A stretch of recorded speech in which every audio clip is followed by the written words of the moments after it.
los socios de Plural 21, a todos los simpatizantes de Plural 21 y a los que no tenéis ni idea de lo que es Plural 21, pero andáis por aquí. Buenas tardes.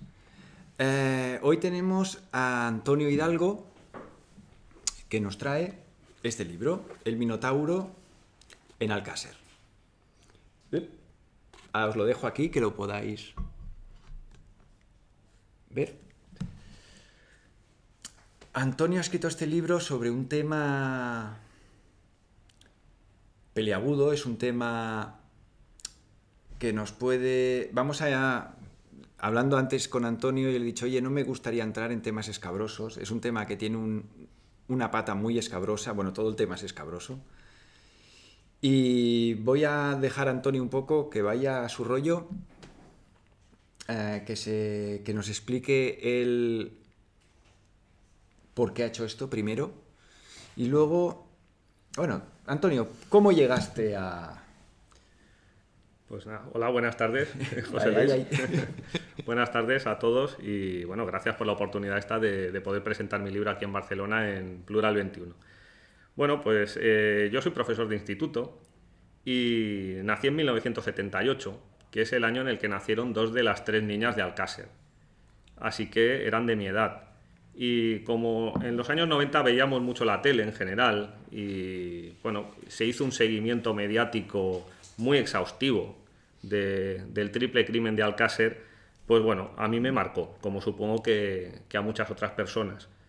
Y bueno, siempre lo tuve ahí, luego hice un seguimiento del caso posteriormente cuando descubro Internet y bueno, pues a raíz de eso tengo el deseo, ¿no?, la voluntad de querer saber quiénes habían sido los verdaderos asesinos, violadores, torturadores de las niñas de Alcácer.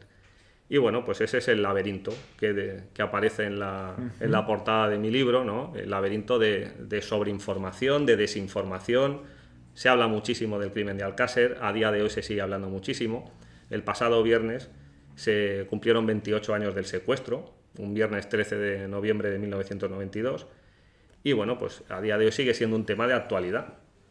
Y bueno, pues eso, quise escribir este libro un poco para liberarme del trauma, porque Alcácer fue un trauma colectivo a través de los medios de comunicación. Uh-huh. Y bueno, también yo creo que este libro es una enmienda a la totalidad del poder sádico. Hay una minoría que controla cada vez una parcela más grande de poder, que nos está quitando cada vez más libertades. En estos momentos es muy evidente con lo que está pasando con el tema de la crisis del COVID-19. Y bueno, yo creo que el que se lea mi libro después tiene ganas de participar en unas elecciones, de votar en las elecciones, de apoyar a este poder sádico que tenemos, es que es una persona que está muy desorientada, creo. Porque si son capaces de hacer lo que le hicieron a esas niñas, ¿qué no van a ser capaces de hacer? Porque es un crimen de Estado, Alcácer. Gente muy poderosa lo hizo, el Estado hizo todo lo posible para tapar la realidad de los hechos y construir una versión oficial que no se sostiene por ningún sitio. Empiezas a navegar por internet y ¿qué encuentras? Encuentro de todo. Lo primero que tú dices, sí. Ups. Bueno, la mayor parte de lo que aparece es gente muy desinformada. También veo que hay gente con muy buena voluntad, en general. Hay muchísimos frikis de Alcácer. Gente que pasa sus horas investigando y bueno, pues buscando información que quiere saber.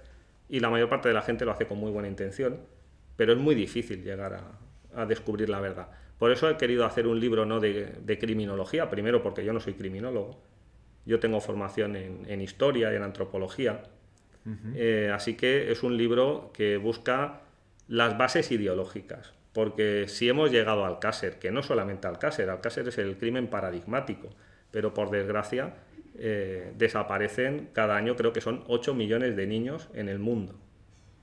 Entonces, con ese dato, que es terrible, ¿por qué hemos llegado a esta situación, ¿no? Hay todo un bagaje histórico y yo creo que en el libro se demuestra que el crimen sádico está íntimamente vinculado al ejercicio del poder.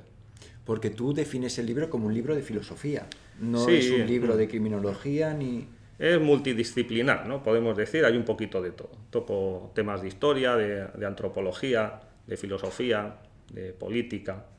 Y también, bueno, es un libro de literatura. Yo lo he intentado escribir bien, que sea ameno creo que lo he conseguido y bueno, pues eso, sobre todo es un crimen para reflexionar sobre el mundo que tenemos, sobre el poder y sobre el crimen sádico en particular. Sí, te dejo. No, yo las preguntas que quieras, sí, vale, me gustaría. Bueno, supongo que, no sé si es necesario hablar del crimen de Alcácer, porque a lo mejor gente joven no tiene un conocimiento exhaustivo, ¿no? Entonces, en 1992, un viernes 13 de noviembre, desaparecieron 3 adolescentes. O sea, el mismo año que terminaban, que se hicieron las Olimpiadas y la Expo, un viernes 13 de noviembre, ¿qué pasa? Pues desaparecen 3 niñas, Desiree, Miriam y Toñi. 2 de ellas tenían 14 años, una tenía 15 años, eran amigas de un pueblo que está a las afueras de Valencia, Alcácer, que el nombre del pueblo pues ya está históricamente vinculado a este terrible crimen. Y bueno, pues la versión oficial dice que habían querido ir a una discoteca de un pueblo de al lado, Picassent, a la discoteca Color, que hicieron autostop y que haciendo autostop pues las secuestraron y desaparecieron. Entonces en los medios de comunicación se le dio muchísima importancia al secuestro de las niñas de Alcácer. Había un programa muy de moda en aquella época, Quién sabe dónde, de Paco Lobatón, sí. que parece que es un programa que se había hecho en un momento en el que se estaban produciendo muchísimos crímenes de este tipo y muchísimas desapariciones de este tipo. Y bueno, se hizo un seguimiento, durante 75 días las niñas estuvieron desaparecidas, hasta que se encontraron los cadáveres en el municipio de Tous, en una zona rural de muy difícil acceso, en una zona de montaña, en el barranco de la Romana, aparecieron los cadáveres. Pocas horas después ya habían detenido a Miguel Ricart y toda la prensa ya le echaba la culpa a un supuesto amigo de Miguel Ricart llamado Antonio Anglés.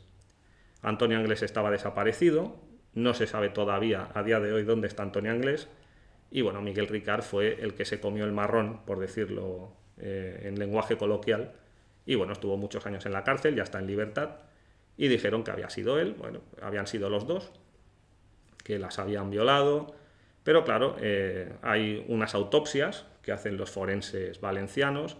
Las autopsias dicen que, bueno, que hay violación, que hay un posterior asesinato, que hay violencia ejercida contra las niñas, pero la familia reclama hacer una segunda autopsia de los cuerpos sin vida de las niñas y en ese informe que hizo el doctor Frontela, pues se descubre que había habido mucho más allá que violencia ejercida contra las niñas, sino torturas durante muchos días, torturas refinadas, torturas escalofriantes, aunque no voy a entrar en los detalles, ni tampoco el libro se dedica precisamente.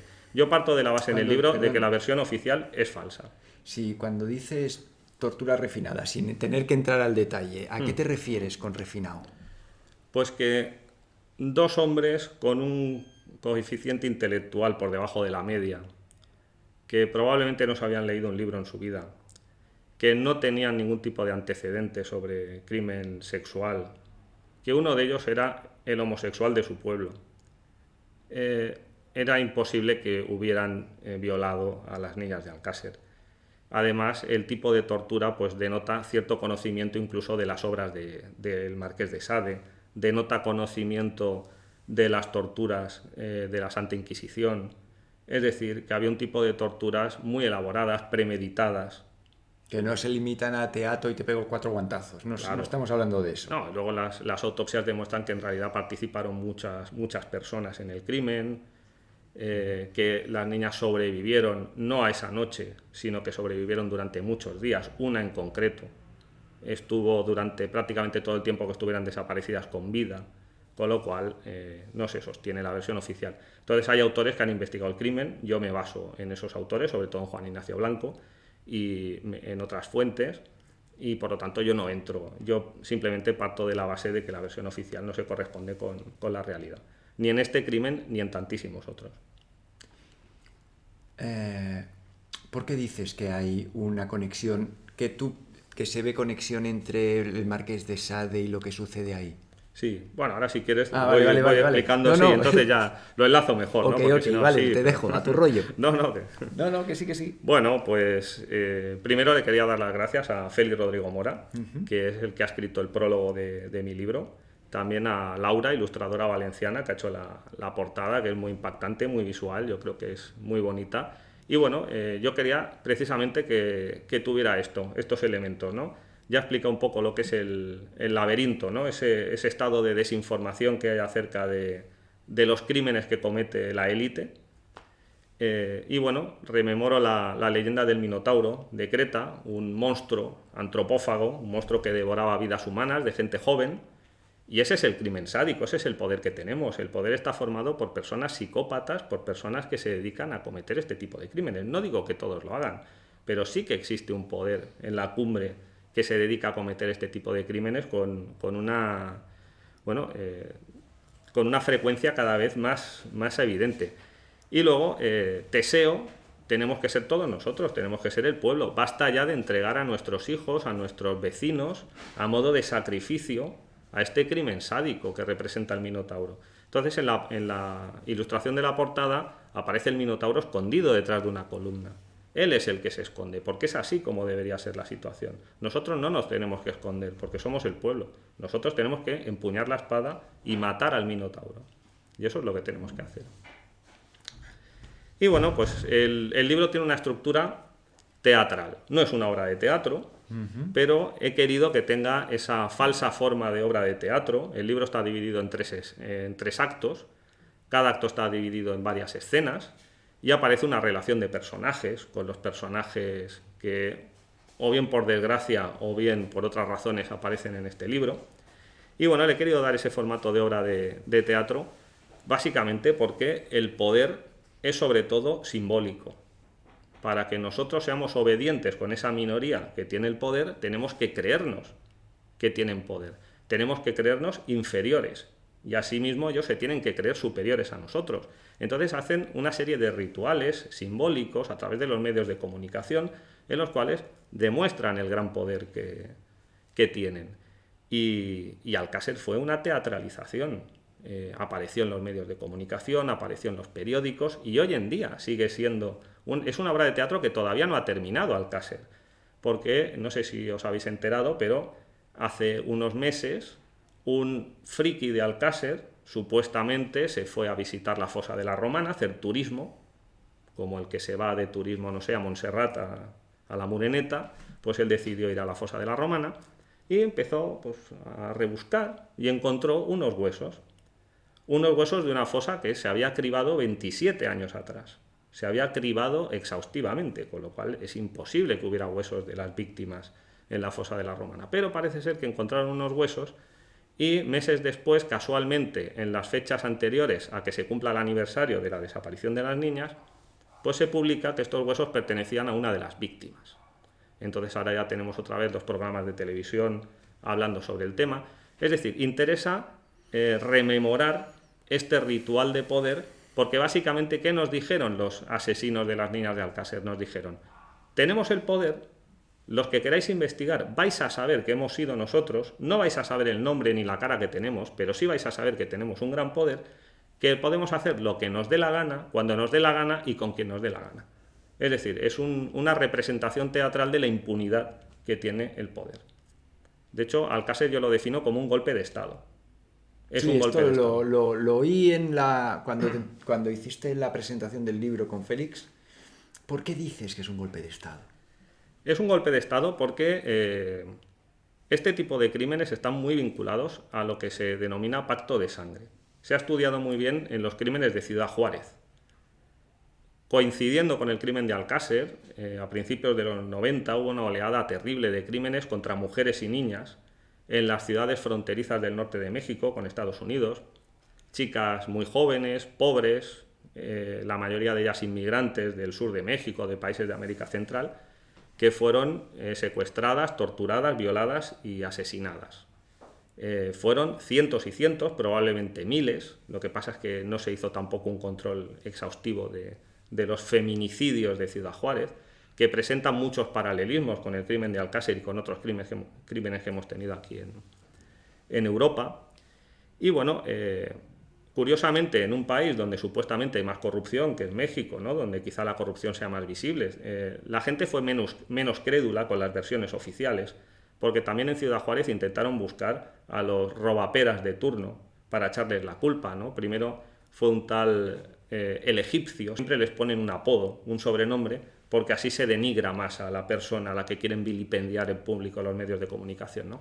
Primero fue el egipcio, luego se vio que el egipcio no había podido ser, evidentemente, porque una persona no puede matar a tantísimas mujeres. Luego le echaron la culpa a otros dos, que también les pusieron apodo, el foca y el cerillo. Y la gente, nadie se lo creía en México. Aquí tenemos un nivel de credulidad mucho más grande. Entonces, bueno, hubo antropólogos, criminólogos que investigaron los crímenes de Ciudad Juárez y la mayoría de los estudios serios que se han hecho coinciden en que fueron pactos de sangre. Es decir, hay una serie de personas de la élite que tienen muchísimo poder, que hacen negocios. Estos negocios pueden ser tanto legales como ilegales, porque normalmente son las mismas élites los que controlan los puestos de gobernador, alcalde, juez, dueños de los medios de comunicación, empresarios, son los mismos que trafican con droga y los mismos que trafican con seres humanos ahí en la frontera del norte de México. Entonces, para conseguir una cohesión en ese grupo de delincuentes, para conseguir que ninguno delate a otro, que ninguno se chive de otro, pues firman un pacto y en vez de traer un notario, traen a una víctima o a varias víctimas. Y bueno, pues cuando tienen que iniciar un negocio o cuando celebran que han tenido éxito en un negocio o cuando quieren entrar en un nuevo territorio, pues lo ritualizan de esa manera, ¿no? Que es matando a una pobre chica, a una adolescente, a una niña, indefensa, y en el caso de Ciudad Juárez además tenían que hacerlo con sus propias manos, porque de esta manera demostraban al resto de miembros de esa mafia que tenían, bueno, una falta de escrúpulos absoluta, porque una persona que puede matar a una niña con sus propias manos, ¿de qué no va a ser capaz? De ordenar asesinatos, de bajar los sueldos, subir los impuestos, cerrar bares o cualquier otra barbaridad que se les ocurra. Entonces, claro, 1992 es un momento importante, ¿no?, de la historia de nuestro país, desde el punto de vista del poder del Estado, del poder económico. Se funda el IBEX 35, se celebra el 5º centenario, nace la gran industria. Entonces, al día siguiente, del 27 de enero de 1989, en otra calle de Valencia, aparece un pie amputado. Ese pie amputado era de una de las víctimas del triple crimen de Macastre. Es decir, que las casualidades son realmente extraordinarias. Parece que hay un juego por parte del poder para demostrar, pues eso, la gran impunidad que tienen y la gran indefensión que estamos demostrando nosotros como sociedad civil. Debemos recuperar la virtud cívica y decir, ¿esto qué es? Ya está bien de que haya pederastas, ya está bien de que haya violadores, ya está bien de darle el voto y darle el dinero de nuestros impuestos a una minoría que no solamente nos gobierna mal, es que no nos tienen que gobernar, porque si tú le das la impunidad a alguien, esa persona va a hacer lo que quiera contigo, como exigirte la entrega de víctimas, de jóvenes, para sacrificarlas, para inmolarlas. Bueno, se ha hablado mucho también, claro, en Internet es un laberinto y hay muchísima información y mucha confusión sobre Alcácer y sobre el resto de crímenes, ¿no? Entonces se lanzan teorías, que la mayoría de ellas no están muy bien orientadas, ¿no? Por ejemplo, se habla de las snuff movies, ¿no?, que son estas películas o vídeos que se hacen por encargo, en los que aparecen asesinatos o escenas terribles en directo. Y hay gente que paga mucho dinero por comprar este tipo de vídeos. Curioso porque Wikipedia niega la existencia de las snuff movies. Los expertos en criminología en la universidad niegan la existencia de las snuff movies y lo califican de leyenda urbana. Cuando sabemos que sí que existen, porque por ejemplo en Italia se desmanteló una red de italianos que compraban este tipo de material audiovisual a una mafia rusa. ¿De dónde sacaban a los niños y a los adolescentes? De un centro de acogida, porque luego hablaré, si tenemos tiempo, de los centros de acogida.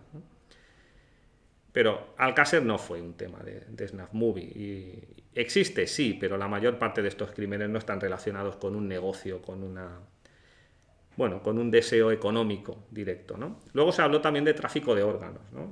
No en el caso de Alcácer, pero sí, por ejemplo, en Ciudad Juárez se ha hablado mucho de que todas estas mujeres las querían por sus órganos, cuando en realidad las autopsias ninguna descubrió que a ninguna de las víctimas les hubieran extirpado los órganos. pero existe el tráfico de órganos ilegal, sin lugar a dudas que existe, ¿no? Y a lo mejor aquí en Barcelona sabemos bastante del tema, ¿no? Por un exfutbolista que no diré quién es, pero se está investigando.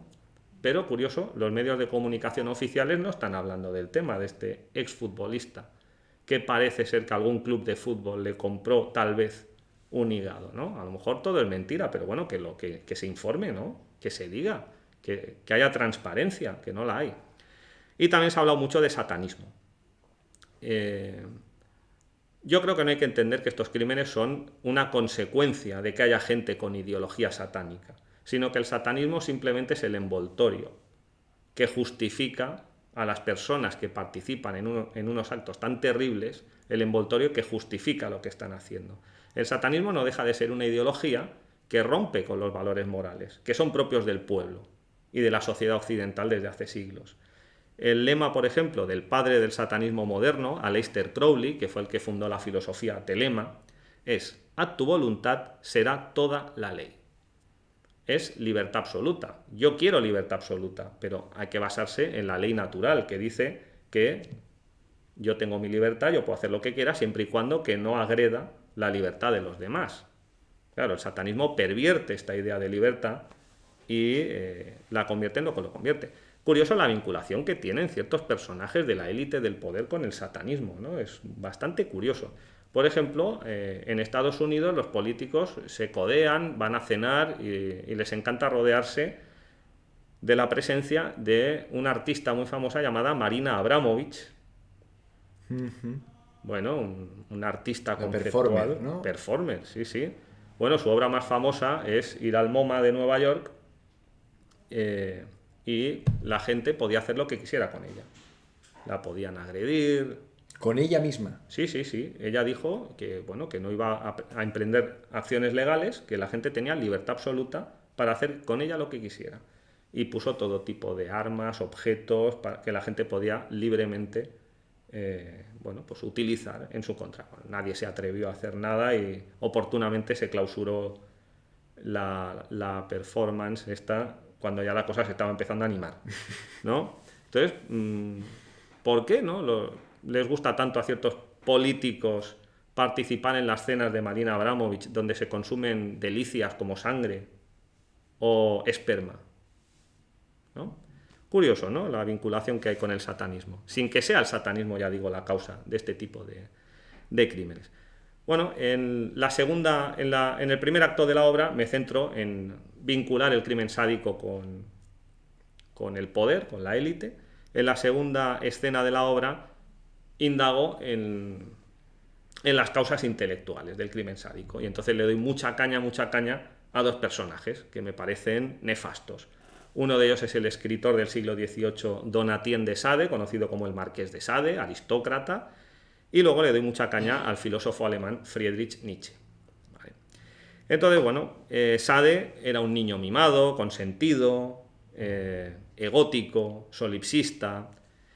Era un apasionado del teatro, porque el poder se representa, se tiene que representar, y él hacía orgías en las que hacía de director teatral.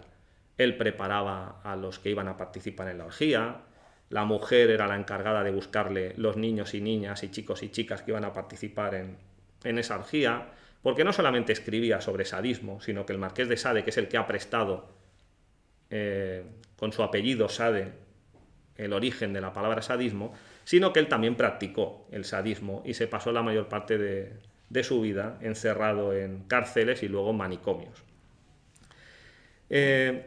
Bueno, pues las orgías del Marqués de Sade eran pura política, eran una comunión en la cual los participantes pues conseguían una gran cohesión participando en actos totalmente aberrantes, se conocían perfectamente porque conocían sus gustos, sus preferencias, ¿no? También hay un clasismo. Es curioso porque el Marqués de Sade, que se dedicaba a torturar, a violar a muchas personas, nunca lo hizo con sus amantes de la nobleza, nunca lo hizo con su mujer, con su esposa, nunca lo hizo con niños que tenía a su cargo, que eran de personas de la nobleza francesa, sino que siempre que cometía este tipo de actos terribles lo hacía con gente del pueblo, con prostitutas y con niños pobres. hay un clasismo aquí brutal. Entonces, ¿cómo es posible que este tío, que era un machista, porque él era gay, el Marqués de Sade, pero cuando tenía que torturar a alguien prefería hacerlo con una mujer? Era un gran misógino. ¿Cómo es posible que este tío misógino, clasista, que básicamente torturaba a gente pobre, esté reivindicado por la izquierda, ¿no? Durante muchos años la izquierda e intelectuales franceses de izquierda, como Apollinaire, por ejemplo, como Flaubert, como Simone de Beauvoir, se han dedicado a defender la obra y la vida del Marqués de Sade, que era un tío pues aberrante. Y otro que también tiene muy buena prensa en la intelectualidad actual es Friedrich Nietzsche, ¿no? Nietzsche, que era, según Jung, que lo examinó a fondo, hizo un seminario basado en la obra El Zaratustra, que está muy bien, se puede consultar gratis por internet, lo define de neurótico.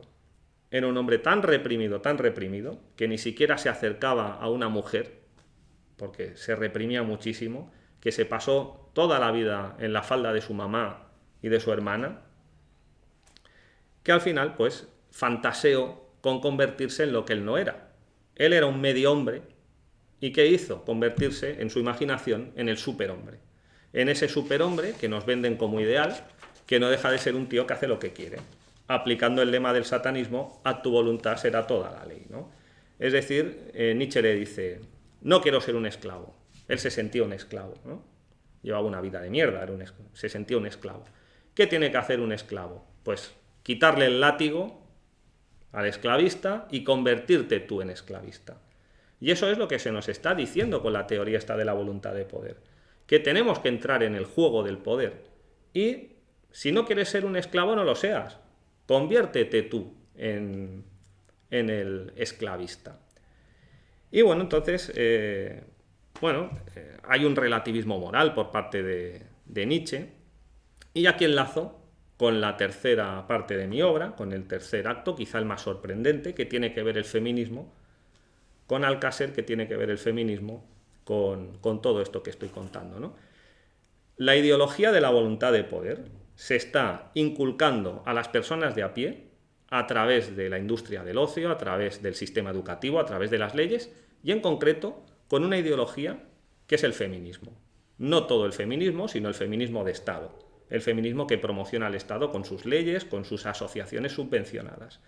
Es el feminismo de Estado el que está aplicando la voluntad de poder, sustituir el amor, sustituir la cosmovisión del amor que hemos tenido en Europa durante siglos, por esta cosmovisión de entender al otro como un objeto a mi servicio, como un objeto del que sacar provecho.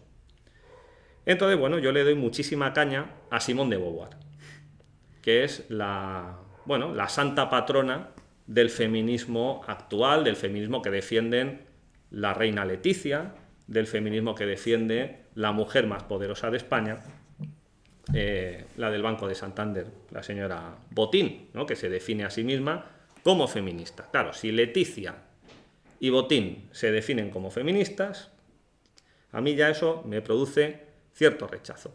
Yo he leído las obras de Sade, de Nietzsche y de Simone de Beauvoir, las he leído profundamente, no he leído lo que cuentan otros sobre estas obras, sino que he ido yo a las fuentes originales, y yo defino a Simone de Beauvoir como misántropa, odiaba al ser humano, como misógina, odiaba a la mujer, siendo ella mujer, como clasista, siendo ella luego un referente de la izquierda, como nazi, porque colaboró con los nazis durante la ocupación alemana de Francia en la Segunda Guerra Mundial.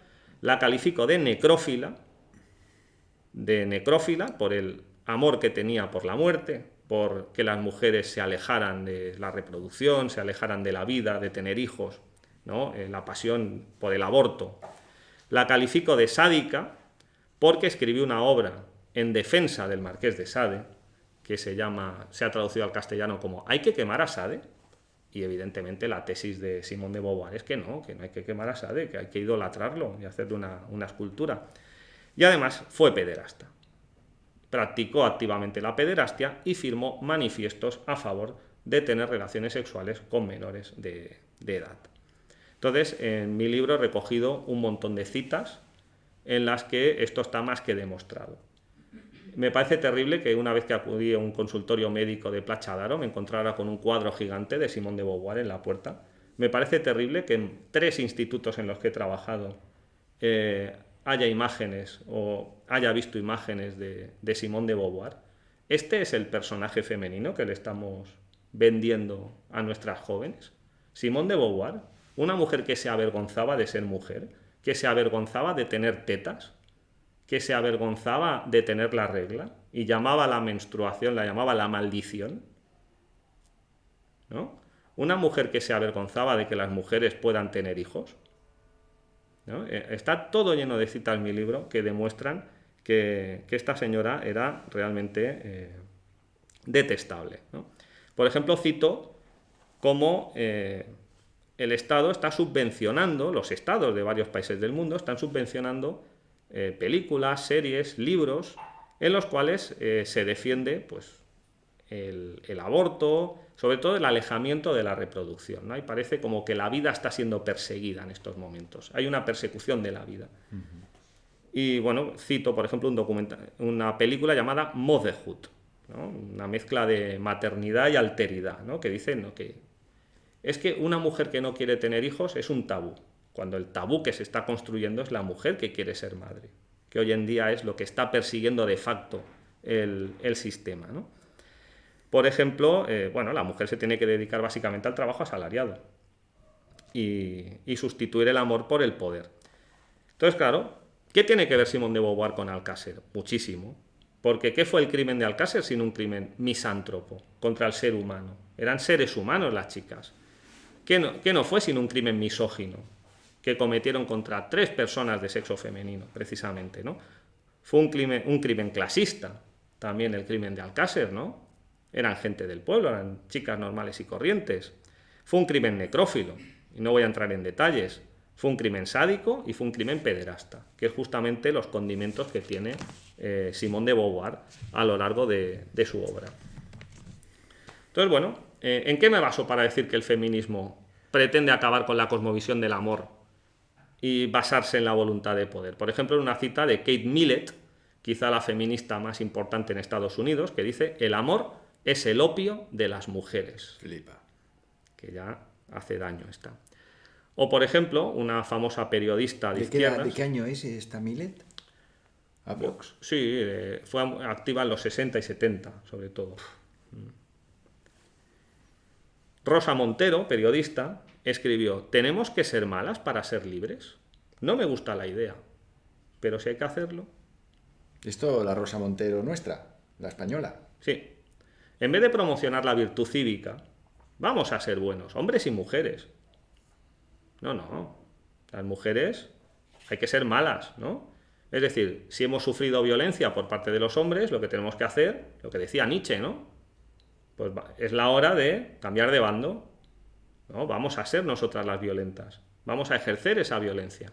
¿En qué quedamos? ¿La violencia es buena o es mala? Porque si la denunciamos porque es mala, no podemos practicarla. Vamos, al menos eso es lo que me parece a mí, ¿no? Bueno, hay un libro que yo creo que se va a vender más que el mío, es posible, ¿no? También ha tenido mejor... bueno, está en el Corte Inglés, ¿no? Está en todos los sitios, que se llama Cuentos de buenas noches para niñas rebeldes. Parece que un padre moderno, urbanita y progresista de hoy en día es obligatorio que le regale a su hija o a su sobrina o a quien sea ese libro, ¿no? Se ha vendido como churros. Entonces, es un libro que cuenta la historia de grandes mujeres de la historia, como por ejemplo Hillary Clinton, como por ejemplo Michelle Obama, que son mujeres que se caracterizan por su voluntad de poder, por su codicia económica, por su falta de escrúpulos. Es decir, las niñas tienen que ser no como mi abuela, por ejemplo, que mi abuela fue una mujer trabajadora, fue una muy buena persona. Pues no, como mi abuela no. Tienen que ser como Hillary Clinton. Pues vaya, yo prefiero que mis hijas se parezcan a mi abuela, no a Hillary Clinton. No nos olvidemos de las mujeres y de los hombres de verdad, y no de estos prototipos que son perversos, bajo mi punto de vista, ¿no? Luego hay un feminismo radical que inspira en general a todo el feminismo de Estado, que se basa en el odio a los hombres. no solo Simone de Beauvoir, Kate Millett, Andrea Dworkin, tiene algunas frases que también cito en el libro que son terribles, o por ejemplo una tal Valerie Solanas, que es la que hizo el manifiesto Scum. No sé si os suena, pero es un manifiesto que, bueno, llama a los hombres scum, que, bueno, en inglés no sé muy bien lo que significa, pero algo así como escoria o... Bueno, mal, los hombres mal. Y bueno, dice que los hombres tenemos que desaparecer, todos nosotros, ¿no? Tenemos que desaparecer porque somos los culpables de todo, de la muerte de Manolete y de todo. Y bueno, pues entonces, ¿cuáles son los nuevos iconos del feminismo, no? Para instaurar esta sociedad del odio, esta sociedad de la falta de amor, esta sociedad basada en la voluntad de poder. Pues las brujas. Se han hecho varios artículos en la prensa, en El País, por ejemplo, diciendo que las mujeres tienen que ser como las brujas. Pero no las brujas del siglo XVII que fueron quemadas en la hoguera por un proceso político contra mujeres del pueblo. No, no, no. Las brujas del imaginario colectivo, las brujas malas. Las mujeres tienen que ser unas malas brujas, según el País. Hechiceras. Sí, pero incluso una hechicera dice, bueno, puedes hacer un hechizo positivo. Sí, pero bueno, de las chungas. De las chungas, sí. Luego, por ejemplo, un prototipo femenino que se nos está vendiendo mucho es Angelina Jolie. Que bueno, ya leerse la entrada de Wikipedia de Angelina Jolie es terrible. Desde su pasión por el ocultismo, su afición a torturar mascotas cuando era joven y su película Maléfica, ¿no? Maléfica es preciosa esta película de Disney. Nos dice que la mala gana, que el mal se impone, que el mal está bien. Pues vaya. Luego, por ejemplo, hay una clasicista británica, una tía muy culta, una historiadora que sabe muchísimo, que es Mary Beard, que se ha apuntado a la moda del feminismo de Estado bien remunerado. Ha escrito un libro que se llama Mujeres y Poder. Ya el título lo dice todo. Poder. Que no falte el poder. El poder es el condimento, el amor no, el poder. Y entonces, bueno, habla del mito de Medusa. El mito de Medusa, no lo voy a contar porque seguramente ya todo el mundo sabe de qué va, ¿no? Pero esta gorgona que, bueno, pues tenía una especie de maldición en la cual un hombre que la mirara era convertido en estatua. Se convertía en estatua de piedra, ¿no? Entonces, claro, una mujer condenada a la soledad. Entonces, Medusa se ha visto siempre como un personaje maléfico, negativo, y el héroe, que fue Perseo, que le cortó la cabeza, se nos ha presentado como un personaje benefactor, porque realmente había acabado con ese poder maléfico que tenía Medusa. Incluso la diosa Atenea utilizó la cabeza de Medusa luego en su escudo para hacer el bien. Pues Mary Beard le da la vuelta a todo, dice que no, que Medusa es un icono del feminismo y que las mujeres tienen que ser como medusas, que estén solas y que ningún hombre se les pueda acercar, porque en el momento en que un hombre se acerca a una mujer, se convierte en una estatua de piedra. ¿Eso es lo que queremos? ¿Convertir a las mujeres en medusas? También un libro que creo que se va a vender más que el mío, que es 50 sombras de Grey, de E.L. James, ¿no? Bueno, el protagonista es un sádico, ¿no? Ya, ¿qué voy a decir más? El protagonista es un sádico, y ser sádico mola, y ser sádico me pone. Y vamos a leer este libro porque nos pone que un hombre nos arree. ¿Y dónde están las feministas? ¿Dónde están? ¿No? Ah, es que hay un pequeño detalle. El tal Grey es rico. Ah, vale. Los ricos son los que tienen, pues eso, el monopolio del sadismo. Bueno, entonces, una de las razones por las cuales escribí el libro es que hubo cosas que me indignaron.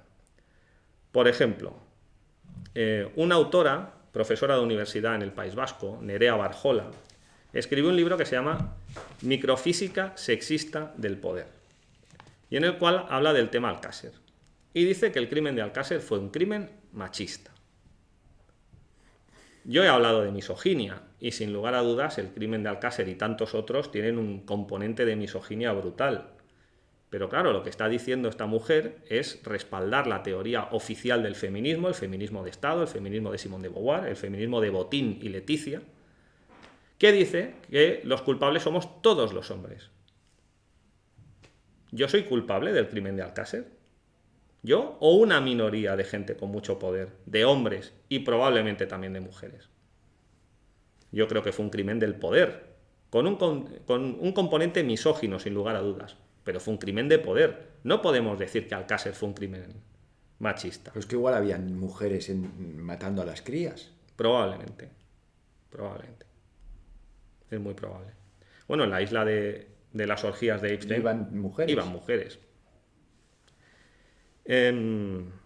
Claro, es terrible porque el documental de Netflix que puso otra vez de moda el crimen de Alcácer hace no sé si 2 años ya que salió, no sé si lo conocéis. Bueno, siento hacer el spoiler del documental de Netflix, pero después de estar jugando durante varios capítulos sobre si la versión oficial es la correcta o bien es un documental conspiranoico en el cual vamos a dar voz a versiones alternativas, al final, rompen todo lo que estaban haciendo y dicen, no, Alcácer fue un crimen machista. ¿Así acaba? Así acaba. ¡Hola! Entonces aparece una profesora de instituto de una de las 3 víctimas en la que dice, sí, hay mucho machismo y por eso ocurre el crimen de Alcácer. Y claro. Sí. Pero que no se te oye. Pero es verdad que durante mucha parte del documental hay una duda que habla del poder. Aunque luego termina así y se ve que acaba de forma precipitada, quizá porque hay algún interés oculto también. Te deja mucho la duda. Sí. Te deja mucho la duda. Sí. Y que termina como tiene que terminar porque tiene que terminar así. Porque quizás si no... Claro. Si no, no sale. No, yo me quedé con una grandísima, una super duda, como diciendo, no es verdad como acaba, me están vendiendo que es así, pero no quieren vendérmelo, les han obligado a hacerlo así. Bueno, yo veo muchas lecturas, ¿no? Bueno. Sí, el conspiranoico está satisfecho porque dice, pues sí, ha puesto en duda la versión oficial. El perfil avestruz que no quiere saber la verdad también se queda contento porque le dicen, en este documental efectivamente han dicho que la versión oficial es buena, y el feminismo está contentísimo porque dicen, sí, la culpa de... Es que esto es Netflix. Es poner un caramelo que a todo el mundo le guste. Sí. Bueno, a mí no me gustó, No, pero Netflix, si te fijas en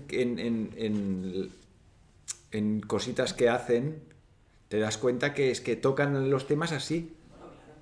Que todo el mundo está contento con cómo lo han tocado. Y al final no te están contando nada. O sea, sí, pero no se mojan para nada. Y cuando se mojan... Bueno, sigue. No, bueno. Pues nada, también me indignó muchísimo que se llegara a comparar el caso de la manada con el caso Alcácer.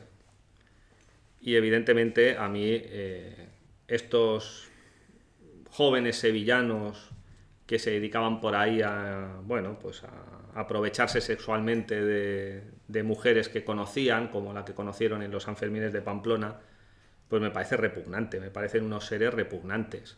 Pero yo como hombre no me identifico con los miembros de la manada. Son escoria, son, gentuza de la peor calaña. Pero comparar ese suceso que fue con una mayor de edad y que afortunadamente la víctima pues salió con vida de todo esto, compararlo con las torturas terribles, con las agresiones sexuales inimaginables que sufrieron las niñas de Alcácer, me parece muy fuerte, ¿no? ¿Dónde hemos llegado? Comparar Alcácer con un caso que no tiene nada que ver, bajo mi punto de vista, ¿no? Y luego, el último palo al feminismo de Estado que doy es, en el caso Alcácer hubo un personaje de una asociación feminista llamada Clara Campoamor, se hacía llamar Beru, esta mujer, que es el acrónimo de su nombre. Entonces, Beru participó en el juicio contra Miguel Ricard básicamente para defender la versión oficial del crimen. Después de haber defendido lo contrario durante mucho tiempo en los medios de comunicación, llega al juicio y de repente se ilumina y se da la vuelta. Se da la vuelta y defiende la versión oficial.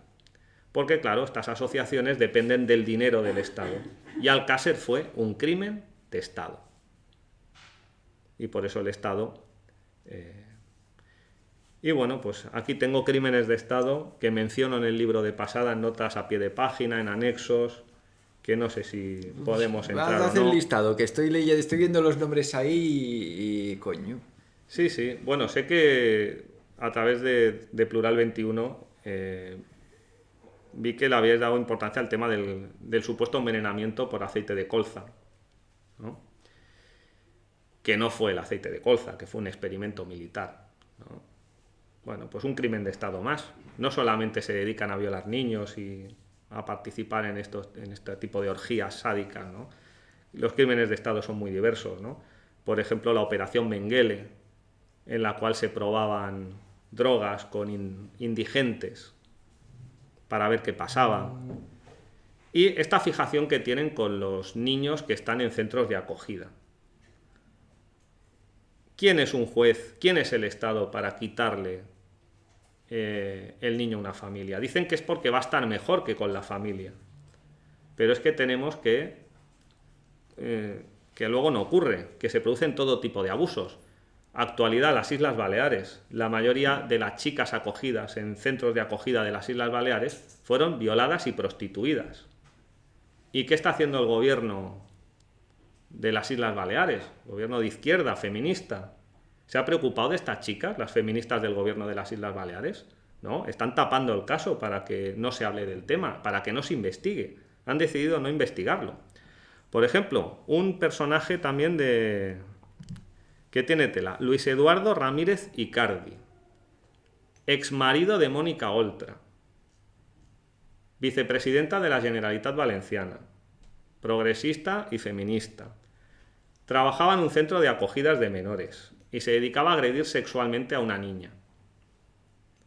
¿Y qué ha hecho el gobierno de su exmujer? Taparlo todo con dinero público, evitar que se haga una investigación e incluso favorecer en el juicio el destino del exmarido de Mónica Oltra. Por ejemplo, el gran ideólogo en España e Hispanoamérica de la ideología de género, Jorge Corsi, psiquiatra argentino, psicólogo, ahora no recuerdo si era psicólogo o psiquiatra. Jorge Corsi, argentino, lo invitaban mucho aquí a España a dar conferencias. La ley de la violencia de género se basó en las ideas de Jorge Corsi.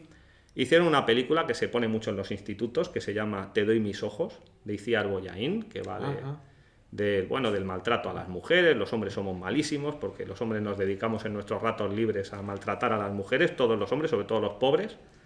Pues Jorge Corsi ha estado en la cárcel por violar a niños, porque era un pederasta. Y tenía un tinglado, un chiringuito para violar niños en Argentina, y cuando venía a España, porque lo invitaba al gobierno, para dar sus conferencias, también tenía aquí otro tinglado para violar niños. Bueno, en Italia había una asociación que se llamaba Hansel y Gretel. El nombre no puede ser ya más... Bueno, Hansel y Gretel, un cuento que va de una bruja que come niños. Pues ¿a qué se dedicaba esta asociación Hansel y Gretel en Italia? Se dedicaban a quitarle la custodia a niños, porque así tenían más material. Y luego estos niños sufrían abusos de todo tipo. Por ejemplo, el experimento Kendler en Berlín Oeste. Esto fue en los años 80, 70, 80, cuando todavía existía la división de las dos Alemanias. Kendler era un profesor de universidad muy prestigioso y pederasta. Entonces se le ocurrió la genial idea de que a los niños huérfanos, a los niños que no tenían a sus padres o que el Estado le había quitado la custodia a sus padres, pues qué mejor que darlos en adopción a hombres pedófilos. Porque al ser pedófilos amaban a los niños y les iban a tratar muy bien. Entonces, durante muchos años, los niños huérfanos de la ciudad de Berlín sufrieron a diario abusos sexuales por una decisión política del ayuntamiento de Berlín, respaldada por este tío llamado Kendler. Y bueno, me gustaría acabar con un caso que me indignó muchísimo haciendo la documentación para preparar la redacción del libro, que es de un niño llamado Jesús Ander. No he encontrado el apellido en ningún sitio. un niño de origen hispanoamericano, no recuerdo ahora, creo que era colombiano, la familia. Bueno, un niño navarro, un niño feliz, que bueno, los padres tuvieron una serie de problemas y estaba a cargo de su abuela y de su tío. Tenía una vida normal hasta que tuvo un accidente, se cayó por la ventana y el Estado decidió que con la abuela no estaba bien, porque la abuela había permitido que el niño tuviera ese accidente, se cayera por la ventana y se rompiera una pierna. Entonces le quitaron la custodia y estuvo años en centros de acogida de Navarra, primero en Pamplona y luego en Tudela. Pues cuando tenía 9 años, Jesús Ander se suicidó. Porque claro, los niños de 9 años, cuando están aburridos, se suicidan. Se ahorcó, porque claro, es muy fácil para un niño de 9 años ahorcarse. Y parece ser que los policías y la policía judicial lo vieron todo muy normal. Que en un centro de acogida de Tudela, Navarra, un niño de 9 años se ahorcara en un centro de acogida donde hay tantísima gente siempre por ahí. Pero lo mataron 2 veces, que esto es lo más grave de todo. Porque el niño realmente no murió, lo llevaron a un hospital, estaba en coma, y decidieron desenchufarlo. Vaya a ser que se recuperara y hablara. Y lo desenchufaron sin pedirle permiso a sus familiares. ¿Y esto cuánto hace? Pues esto hace unos pocos años. Ahora no te sé decir. Jesús Ander. En internet hay mucha información, porque algunos medios de comunicación se han atrevido a hablar del tema. Lo mataron 2 veces a Jesús Ander. Pero es que lo más grave incluso, no, lo más grave no, pero encima, por si fuera poco todo esto, donaron los órganos del niño, sin permiso de la familia. Que dices, bueno, pero pregúntale al menos. ¿No? ¿Este es el Estado que tenemos? ¿Realmente? Está la ideología que marca la corrección política en la actualidad, el feminismo de género de Jorge Corsi, de Simone de Beauvoir y de toda esta gentuza. Pues yo, sinceramente, esto me asquea. Por eso yo propongo convertirnos en Teseo y matar al Minotauro ya de una vez. Y bueno,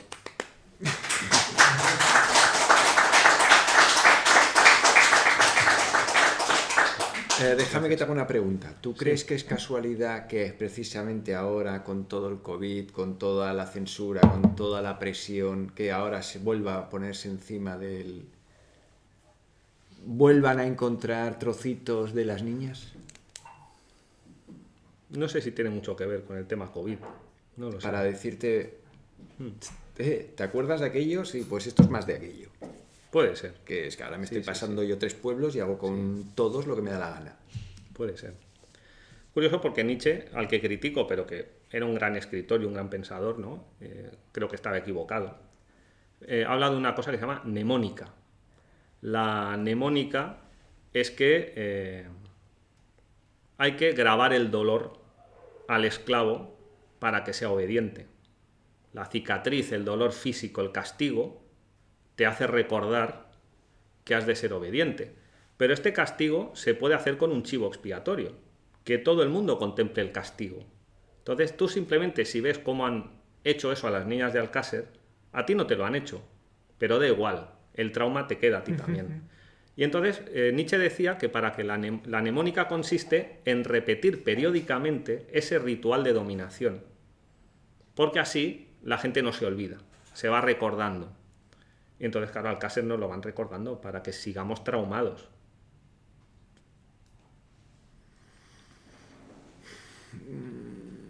A ver, mira, aquí pregunta Miquel Proust, ¿no creéis que todas estas salvajadas justifican la existencia de la Inquisición? Esta es la pregunta que te la hacen a ti, ¿eh? Qué difícil, qué difícil. Yo no acabo de entenderla. Miquel, si estás por ahí... Bueno, yo no sé si voy a contestar a la pregunta, pero bueno, yo tira. Pregúntame lo que quieras que contestaré lo que me dé la gana, ¿no?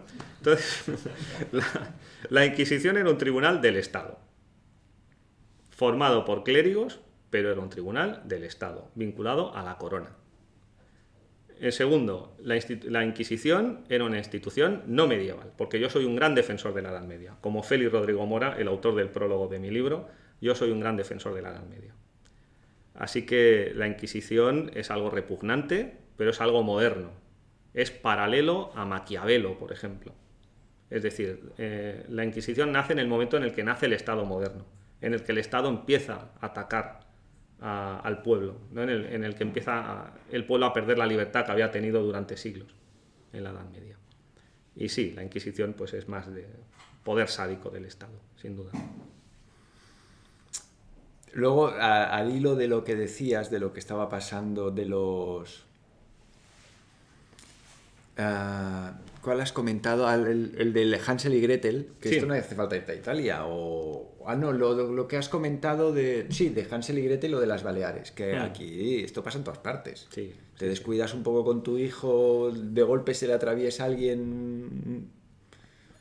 Que al niño se le ha roto una pierna porque no estabas vigilándolo. ¡Flop!